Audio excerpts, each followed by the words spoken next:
All right, today class, we're going to be talking about tsunamis. What's a tsunami? Well, good question, Mr. Rod. A tsunami is a series of long and high waves caused by an earthquake or undersea volcanic eruption. And it can be very devastating to the close areas around it. Wow. All right, class, first we're going to talk about the Solomon Island Tsunami. How'd that happen? Well, Mr. Rod, this tsunami was caused by an offshore earthquake. Some of the waves reached 30 feet high, and the magnitude of the earthquake was actually 8.1. But what happened to the people? That's a lovely question, Ms. Hancock.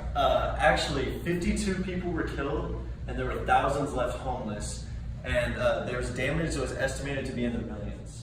Also, Ms. Hancock, the largest waves were reported in the northern tip of the Simbo Islands, and their waves were reported to be 12 meters high, and they washed away about 900 homes, leaving those people homeless. This particular disaster actually has a high frequency, and there's a 20% chance that a disaster of similar magnitude could happen in the next 50 years. And it's also important to remember that these chances go up as global sea levels rise, which we have seen that.